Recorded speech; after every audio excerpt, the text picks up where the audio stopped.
한국사 강의로 한때 대중들에게 인기를 끌어모았던 설민석 강사에 대해 여러분 들어보신 일이 있으실 것입니다. 이분은 몇 해 전에 역사 왜곡 및 논문 표절 논란에 휩싸여서 모든 방송에서 하차하는 일이 있었습니다. 그러나 그 특유의 입담과 사람들의 마음을 잡아끄는 그 흡입력으로 인해서 사람들에게 역사에 관심이 없던 사람들의 이목을 싹 집중시켰던 아주 탁월한 연사였다고 저는 봅니다. 제가 우연찮게 이분의 강의를 들은 적이 있었는데요. 그때 그분의 첫 오프닝 자기 소개 멘트가 이러했습니다. 저는 21년 동안 한국사를 강의해온 설민석입니다. 아니 왜 굳이 21년 동안 강의해온 사실을 왜 굳이 밝혔을까? 괜스레 자랑하는 마음은 아니었을까? 그러나 스피치 전문가들은 이에 대해 분석하기를 연사 자신의 전문성을 시작 전에 말해주면 공신력이 생겨서 사람들이 연사의 말에 잘 집중하는 효과가 있다고 합니다. 그리고 더불어서 전문성을 말할 때에 그냥 단순히 제가 그동안 한국사를 강의해 왔습니다 이런 식으로 하기보다는 21년 동안 이렇게 구체적인 경력을 밝히면 그만큼 신뢰도가 더욱 두터워진다라고 말을 합니다. 그런데 오늘 갈라디아서에서 여러분 사도 바울 역시도요, 자신이 전하는 복음의 그 신뢰도와 공신력을 높이기 위해서 자신에게 부여된 그 권위가 무엇인지, 그리고 자신의 사도성이 어디에서부터 기원했는지 이를 매우 적극적으로 알리는 모습을 보여주고 있습니다. 1절에 보시면요, 사람들에게서 난 것도 아니요 사람으로 말미암은 것도 아니요 오직 예수 그리스도와 그를 죽은 자 가운데서 살리신 하나님 아버지로 말미암아 사도된 바울은, 이 바울은요 사람들에게 사명을 부여받거나 사람들을 통해 사도로 임명된 게 아니라는 사실을 2번 연달아 반복함으로써 이거를 매우 강조하고 있습니다. 여러분 사도 하는데 사도란 뭐죠? 사도란 그를 보내신 하나님의 권위를 지니고 있는, 주께로부터 받은 특별한 사명을 부여받은 사람들을 사도라 말을 합니다. 바울이 이렇게 자신의 사도권을 강조하는 데에는요 특별한 사정이 있었는데요, 그 당시에 바울을 대적하는 사람들이 이런 식으로 공격을 해왔던 것 같습니다. 아니 바울이라는 사람이 대체 무슨 권위가 있길래 자신이 전하는 복음만이 참된 것이라고 저토록 자만스럽게 주장을 하느냐. 베드로나 요한처럼 예수님 계실 때 곁에 있었던 것도 아니지 않느냐. 교회를 마구 핍박하고 다녔다는 소문이 있던데 저 사람 말 믿을 수 있는 거냐. 그런 자들을 향해 바울은 나를 사도로 세운 분은 다른 누가 아닌 바로 우리가 따르고 믿는 예수님이시다. 여러분 그 다메섹 도상의 사건 다들 잘 알고 계시지요. 화면에 준비했는데 사도행전 9장에 좀 보시면요, 3절, 4절, 5절 우리 같이 교독 읽을 텐데 3절 먼저 읽어주시면 감사하겠습니다. 시작.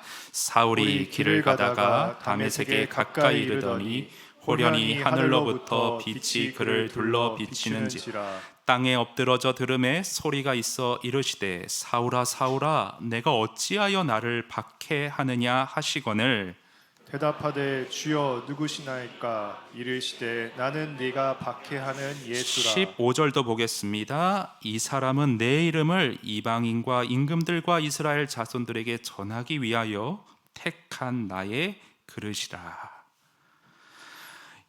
이와 같이 바울은 예수님이 특별한 사명으로 사울에서 바울로 부르셨고 주 예수 그리스도의 복음을 널리 이방에까지 전하는 사도로서 친히 예수님이 임명하신 사람이었습니다. 그래서 바울은 부활하셔서 나를 직접 찾아오신 이 예수님은 사람이 아니라 곧 하나님이시다, 하나님의 아들이시다, 이걸 아주 힘주어서 강조하는데요. 여러분, 그런 의미에서 본문 1절 중간 다시 한번 주목해 보십시오. 하나님과 예수님을 바울이 계속 묶어서 말을 해나가고 있습니다. 1절 중간에 보시면 오직 예수 그리스도와 그를 죽은 자 가운데서 살리신 하나님 아버지로 말미암아. 3절도 보세요. 우리 하나님 아버지와 누구요? 주 예수 그리스도. 4절도 그리스도께서 하나님 곧 우리 아버지의 뜻을 따라. 예수님과 하나님을 동격으로 지금 묶고 있어요. 왜요? 이런 의미죠. 나를 찾아오시고 나를 이방의 사도로 세우신 예수님은 삼위일체 하나님이시다.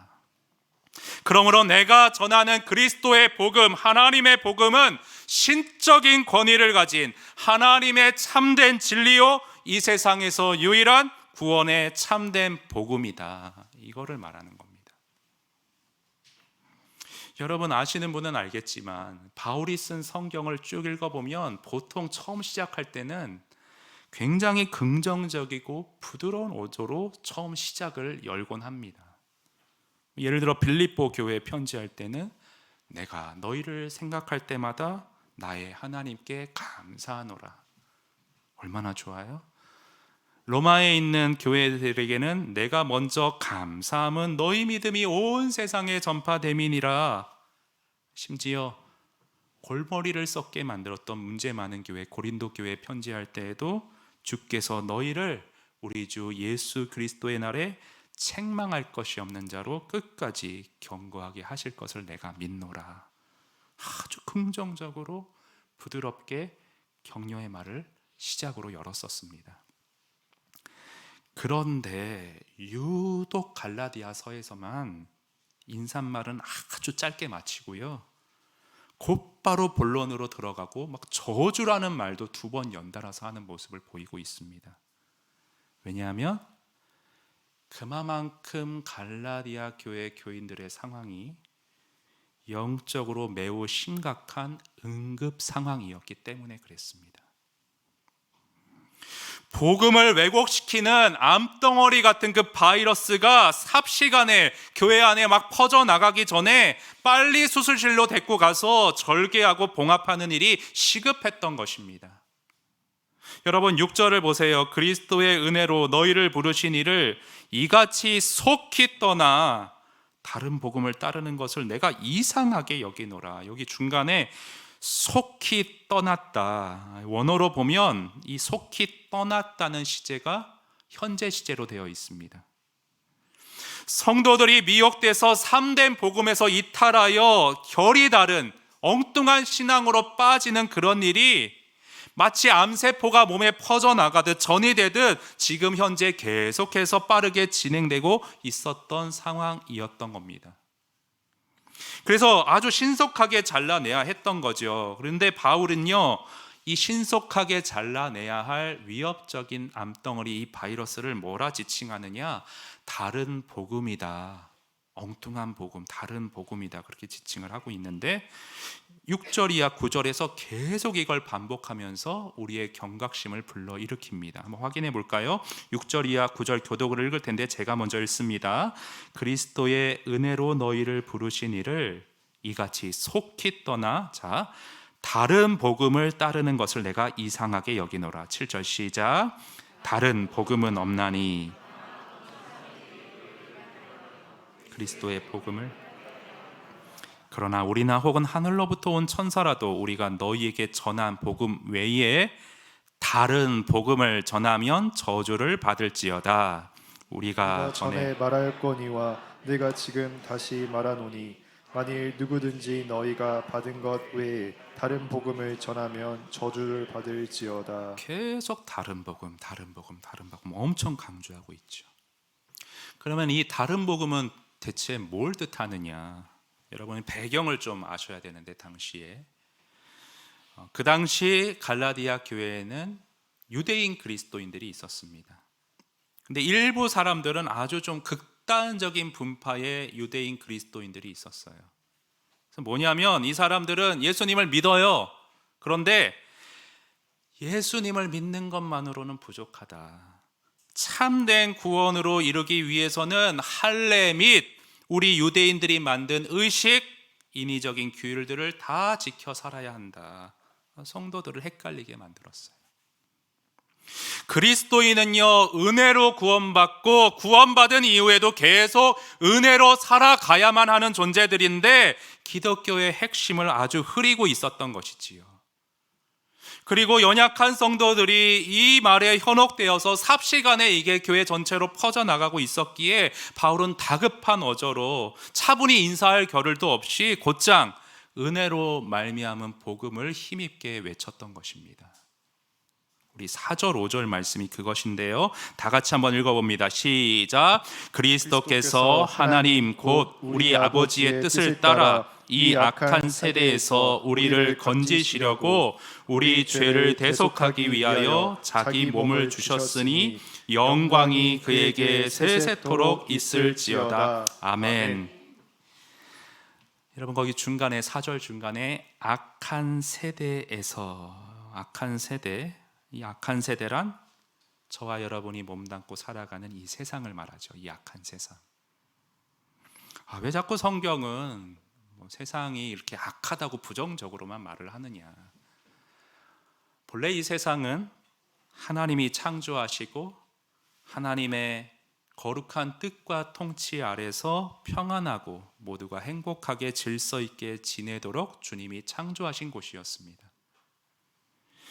그런데 알다시피 죄가 들어오면서부터 타락한 구조로, 타락한 시스템으로 이 세상의 모든 일들이 그렇게 진행되어지고 흘러가게 되었습니다. 그러니까 그런 거죠. 정직하면 손해보는 그런 세상 아닙니까, 여러분? 정직하면 손해보는 세상. 순결하고 올곧으면 아직 세상 물정 모르는 순진한 어린애로 취급하는 세상 아닙니까? 너 그래서 험한 세상 어떻게 살려고 그러냐. 그래서 사람들은 이런 식으로 알게 모르게 악에 타협해서 걸쳐서 살아가게끔 되어 있습니다. 구조가요. 하나님께 반역해야만 잘 살 수 있는 그런 세상의 가치, 처세술이 끊임없이 우리를 유혹의 손짓으로 계속 현혹시키고 있습니다. 제가 얼마 전에 여기 우리 교회 지하 주차장에서 후진을 하다가 가벼운 접촉사고를 냈는데 저의 차에는 그 블랙박스 후방 카메라가 없습니다. 그래서 사고가 나자마자 정중하게 내려서 제가 이런 거 잘못한 것 같습니다, 사과를 드렸습니다. 근데 상대방 차량에는 그 후방 카메라가 있었는데요, 제가 봤을 때는 상대방도 잘못이 있었는데 근데 블랙박스를 공개해 주지 않는 거예요. 그래서 결국 제 과실적으로 다 제가 잘못한 거를, 물론 잘못한 부분이 있지만 좀 억울한 면이 있었거든요. 그래서 뒤에 드는 생각이 나도 처음부터 잘못했다 그러지 말고 그냥 딱 인상 쓰면서 왜 이러냐 이렇게 나갔어야 그거 맞는 거 아닌가. 우리는 이런 식으로 손해보면 안 되니까 그것이 꼭 옳은 일은 아니다 할지라도 다 그렇게 사는데 나만 유별나게 그럴 거 있어, 이렇게 흔들리며 흘러가기가 쉽습니다. 그래서 일반적으로 대개 사람들은 나이가 들고 세상을 경험해 가면서 주변이 다 그렇게 사는 대로 다 그렇게 묻혀서 죄를 어느 순간은 죄로 여기지 않고 다 그런 거지 그렇게 타협해 들어가며 살아가기가 쉬운 것이죠. 그러나 저와 여러분의 목자 되신 예수님께서는 우리 믿는 자녀들을 향해서 세상이 아닌 나 예수 그리스도를 경외하며 나의 뜻을 구현하며 몸부림치며 이 세상에 함몰되어 살아가지 말도록 뭐라 기도하라 가르쳐 주셨냐? 우리를 이 땅의 악에 휩쓸리는 시험에 들게 하지 마옵시고 다만 악에서 구하옵소서. 그리고 우리가 이런 가운데 실제로 도움과 힘을 얻어서 주님 닮아가는 삶을 살아갈 수 있도록 하나님과 우리 사이에 기도의 다리를 개통해 준 것이 바로 놀랍고 기쁜 복음의 소식입니다. 그런 의미에서 우리 복음 4절의 복음 다 같이 한번 읽어볼까요? 다시 한번 시작. 그리스도께서 하나님 곧 우리 아버지의 뜻을 따라 이 악한 세대에서 우리를 건지시려고 우리 죄를 대속하기 위하여 자기 몸을 주셨으니. 할렐루야. 하나님의 아들이신 예수 그리스도께서 나를 사랑하사 이 악한 세상에 휩쓸려 가기 쉬운 나를 건지시려고 인간 몸 입고 이 땅에 친히 오셔서 내 죄를 대신하여 실제로 그 험한 십자가에 몸바쳐 돌아가셨다. 이것이 바로 우리가 올바로 알고 계속 붙들어야 할 복음인 줄 믿습니다. 자, 그렇다면 여러분 이제 적용으로 들어와서요. 적용으로 들어와서 오늘날 우리가 신앙생활하고 있는 이 현재는 바울이 활동하던 시기와는 분명 상황이 다릅니다. 그렇죠? 그러니까 우리 주변에는 이 복음을 혼동시키는 꼭 할례 받아야 구원 얻는다는 그런 극단적인 유대주의자들 이제 더 이상 우리 주변에 그런 사람들 없습니다. 그러나 여러분 여전히 오늘날에도요 그 유대주의자들과는 또 다른 복음이 여전히 우리를 현혹시키고 있는 현실을 우리가 살아가고 있습니다. 여러분 또 다른 복음 어떤 것들이 있습니까? 몇 가지만 예를 들면 교회 나와 이렇게 예배 드리고요, 신앙생활 하는 것이 직장에서 나의 승진을 보장시키고 넉넉한 재정을 얻도록 하는 방법이라 가르치는 물질적인 번영의 복음이 있습니다. 예수가 불행한 내 가정 환경을 바꾸고 내 병을 낫게 하는 등의 내가 개인적으로 소원하고 성취시키기 원하는 모든 것을 도모하는 길임을 그렇게 가르치는 내 자아만을 위한 내 자아의 복음이 있습니다. 제가 언젠가 말씀드린 것 같은데요, 하루는 산에 등산하러 갔었는데 계곡 옆에 절이 하나 있어서 제가 들어가 봤습니다. 근데 절 입구에 큰 현수막으로 소원성취라는 글귀가 적혀 있었어요. 소원성취. 여러분 소원성취 좋은 거죠. 나쁜 거 아니죠. 그러나 아시다시피 우리 인생은 꼭 내가 원하는 소원대로만은 되지 않습니다, 여러분. 그래서 소원 성취의 그 복음의 구멍이 무엇이냐? 원하는 대로 될 때는 좋고 괜찮은데요, 그렇지 못할 때는 한없이 바닥으로 떨어지고요, 하나님 없다고 기독교 신앙을 떠나겠다고 이 분을 주체하지 못하는 게 문제입니다. 그러나 참된 기독교는요, 기독교의 본질은 무엇입니까? 나의 소원을 성취하는 것이 아니라 참된 기독교는 우리를 향한 하나님의 소원이 이루어져 가는 것, 그것이 기독교입니다. 여러분 하나님의 소원이 무엇입니까? 저와 여러분의 영혼이 병도 죽음도 흔들 수 없는 영원한 생명의 구원을 얻고요, 악한 세상에서 비록 슬프고 어렵고 눌리는 일을 잠깐 동안 우리가 이 세상에 살 동안 만난다 할지라도 은혜로 나를 건지시고 나를 부르신 예수 그리스도의 복음 안에서 궁극적인 큰 소망과 확신과 기쁨 감사로 오늘을 살아가며 주님께 영광 돌리며 복음을 증거하는 그 삶이 저와 여러분을 향한 주님의 궁극적인 소원이십니다.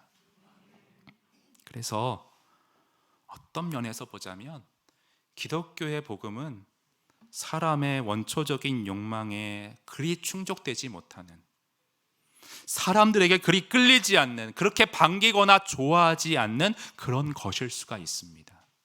여러분 10절 보세요. 10절을 보시면 이제 내가 사람들에게 좋게 하랴 하나님께 좋게 하랴, 사람들에게 기쁨을 구하랴 내가 지금까지 사람들의 기쁨을 구하였다면 그리스도의 종이 아니니라. 참된 복음을 말할 때 이런 식의 입장이 되는 거예요.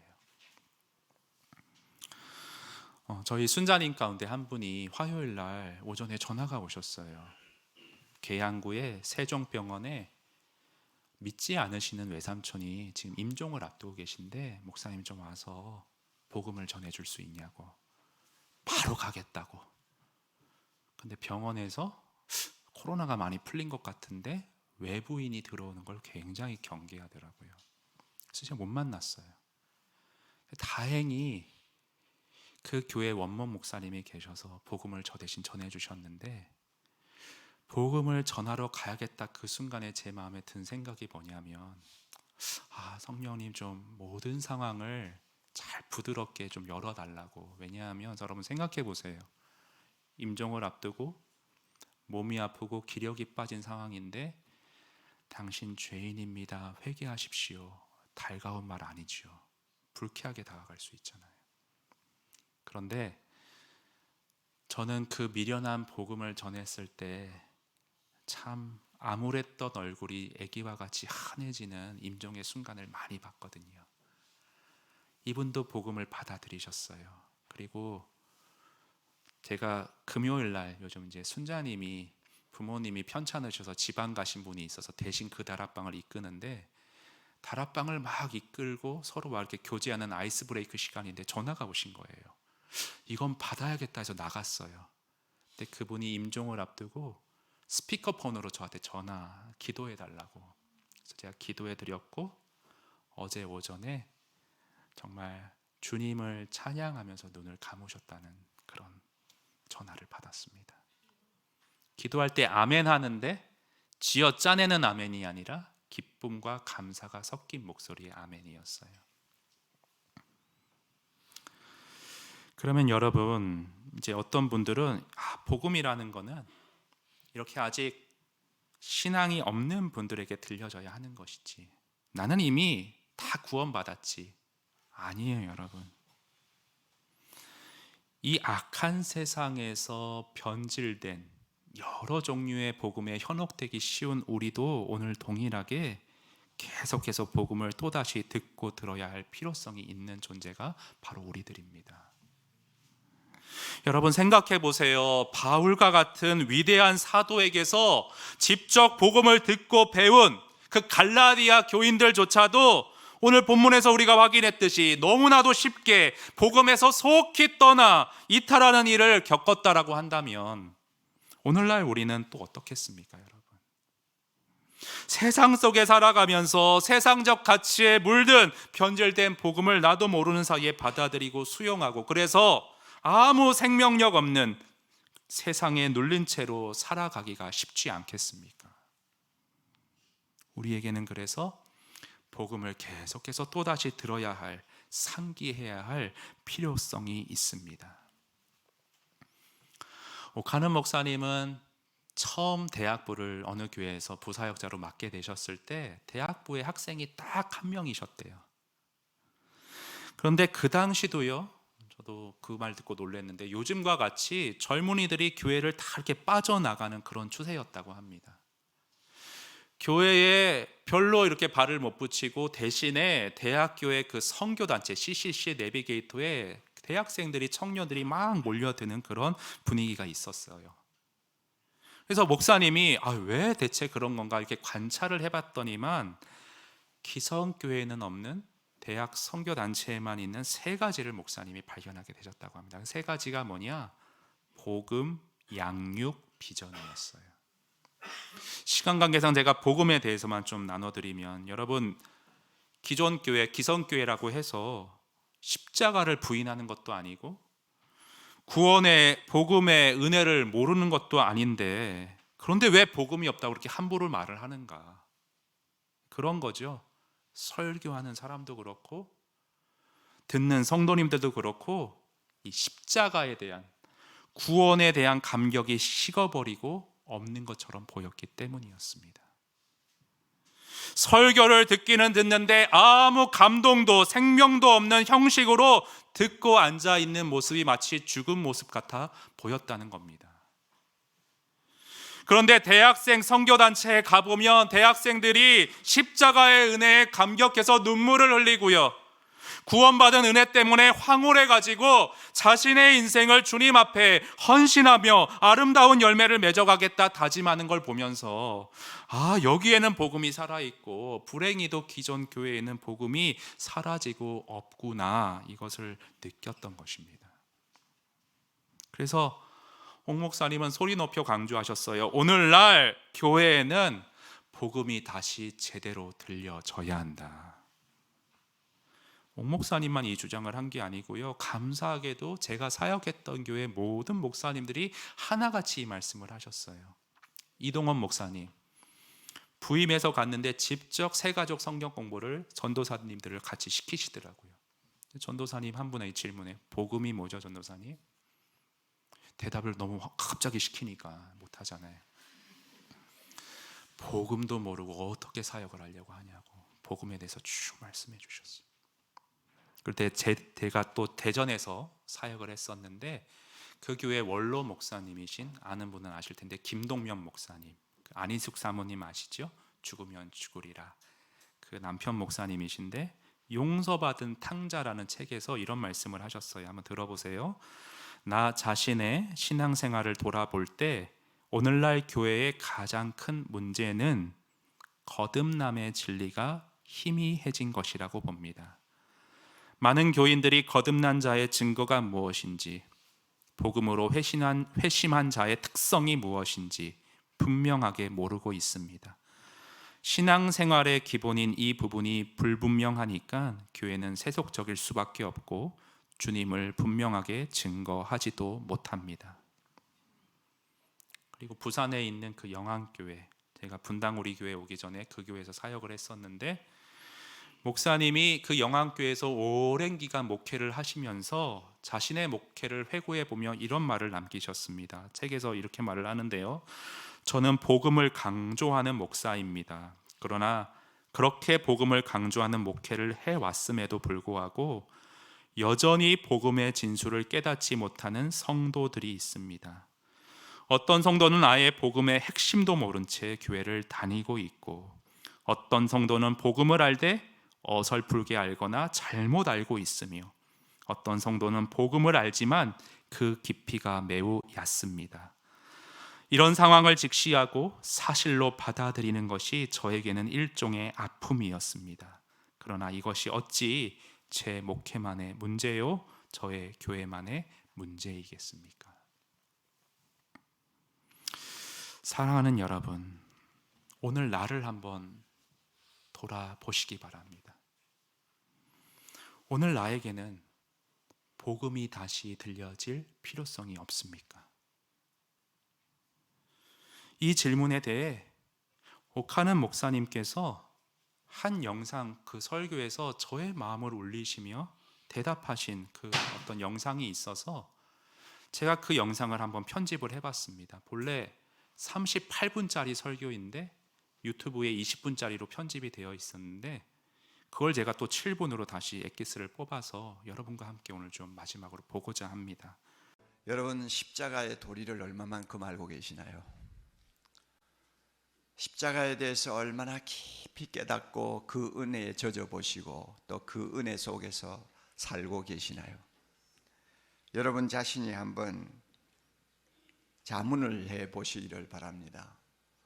저는 35년 이상 신학을 공부하고 성경을 공부하고 그리고 십자가에 대해서 가르치고 설교하면서 한 생을 살았습니다마는 지금 제가 서 있는 이 시점에서 냉정하게 저 자신을 돌아보면 나는 아직 잘 모른다, 잘 모르겠어,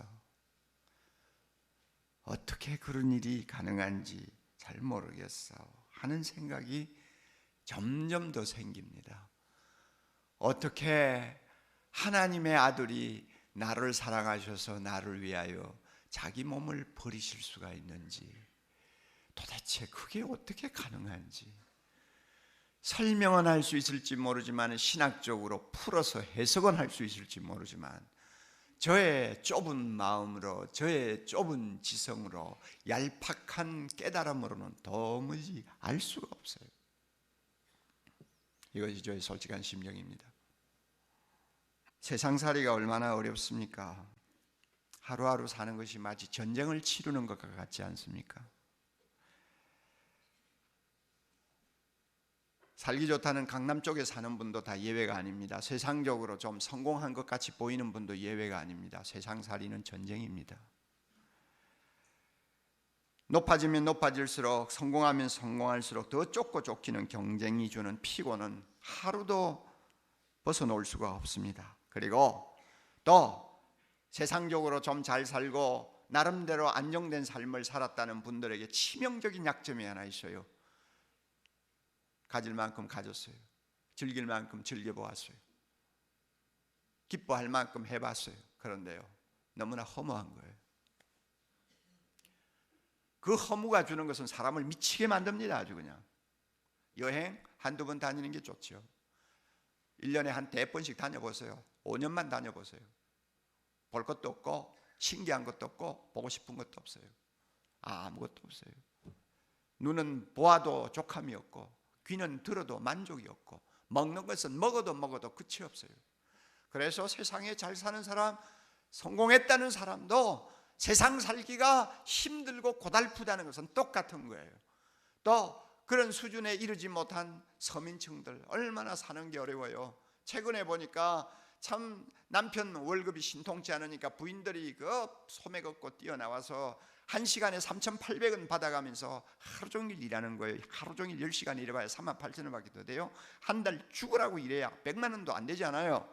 그것을 벌어서라도 자녀들, 남의 자녀들보다 뒤지지 않게 키워보려고 눈에 불을 쓰고 새벽부터 저녁까지 뛴다고 말이에요. 얼마나 그 삶이 피곤하겠어요. 생각해 보세요. 하루에도 몇 번이고 주저앉고 싶지 않겠어요? 자신감은 점점 없어지고 불안해지고 두려워지고 사는 것이 겁나고 무능한 자신, 남처럼 앞서지 못하는 자신이 원망스럽고 나중에는 그렇다고 해서 자기를 붙들어주는 손도 없고 기댈 만한 데도 없고 결국은 우울증에 빠지는 비참한 일들이 우리 주변에 많이 일어나고 있습니다. 이럴 때 우리에게 필요한 것이 있다면 뭡니까? 힘이요. 힘이요. 세상을 살 수 있게 하는 힘이요. 벌떡 일어나게 하는 힘이요. 자존심을 살려주는 힘이요. 절대로 기죽지 않게 하는 힘이요. 비틀거릴 때마다 붙들어주는 강한 손이요. 어떤 형편이든지 자족하면서 감사할 수 있게 만드는 힘이요. 힘이 필요해요. 힘이 필요해. 세상을 살기 위해 힘이 필요해요.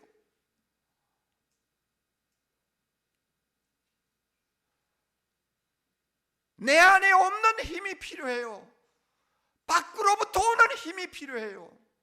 이 힘이 필요하다. 어디서 이 힘을 얻을 수 있습니까?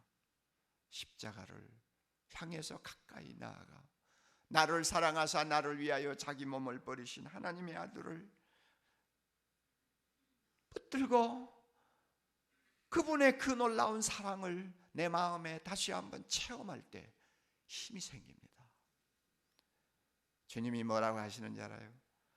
너는 네가 똑똑하지도 못하고 머리도 둔하고 경쟁에도 뒤처지고 쓸모없다고 그래서 살고 싶지 않다고 그러지. 그러나 야, 나는 내가 얼마나 좋은지, 나는 내가 얼마나 사랑스러운지, 내가 너를 위해서 이렇게 십자가에서 대신 죽었다. 너 그거 잊어버렸니? 내가 이만큼 너를 사랑하는 것 가지고 만족하지 못하겠니? 내가 너를 이만큼 사랑해 주는 것만으로도 행복하다는 말 못하겠니? 너 인생의 짐이 무겁다고? 나는 너보다 더 무거운 짐 지고 세상을 살았어. 그러나 다 지나가는 거야. 나중에 내가 너에게 안겨줄 하늘의 영광은 세상의 고난과 비교가 안 돼. 여러분, 십자가 앞에서 주님이 주시는 이런 음성을 듣는다면 힘이 안 생길까요? 힘이 안 생길까요? 내가 이렇게 소중한 존재구나. 하나님이 나를 이렇게 소중하게 보시는구나. 나는 절대 시시하게 인생 살 수는 없어. 가난하다고 해서 나는 하나님도 나를 아무것도 아닌 것처럼 취급하지 않으셔서 나는 소중한 존재야. 여러분, 이런 자아의식을 다시 회복할 때 힘이 안 생기겠어요? 예? 하루 10분만 십자가의 죽음을 묵상하십시오. 아무리 바빠도 하루 10분만 나를 사랑하사 나를 위하여 자기 몸을 버리신 주님 앞으로 다가가세요. 하루 10분만. 그분 십자가 밑에서 흘러내리는 피에 여러분의 손을 담그고 그분을 우러러 보십시오. 세상이 아무리 험해도, 세상 살기가 아무리 힘들어도 다시 한번 일어날 수 있는 힘을 얻을 것입니다. 십자가에서 흘러내리는 하나님의 사랑의 힘이 우리를 벌떡벌떡 일으켜 세울 것입니다. 우리에게 자존심을 심어줄 것입니다. 내 작은 아파트도 절대 초라하게 보이지 않는 놀라운 마음을 바꾸어 주실 것입니다. 여러분, 십자가를 하루 10분만 가까이 다가가서 묵상하십시오. 믿음의 눈으로 보십시오. 세상을 이기고 남는 능력이 내 안에 쏟아져 들어올 것입니다. 사랑하는 여러분, 일평생 십자가를 설교해 오셨던 옥 목사님이 나는 아직까지도 그 깊이를 다 모르겠다 고백을 하셨습니다. 여러분은 어떠십니까? 오늘 우리에게 내 영혼에 복음을 또다시 들려줘야 할 필요성 있지 않습니까? 그렇다면 하루 10분만, 단 10분만이라도 여러분 십자가의 복음을 묵상하며 사시기를 바랍니다. 그것이 악한 세상, 여러 눌림이 있는 저와 여러분의 그 모든 문제에 대한 유일한 키이고요, 우리 신앙 생활의 핵심적인 힘의 동력과 본질임을 여러분 잊지 마시고 십자가 안에서 그것을 체험하시며 오늘을 살아가실 수 있었으면 좋겠습니다.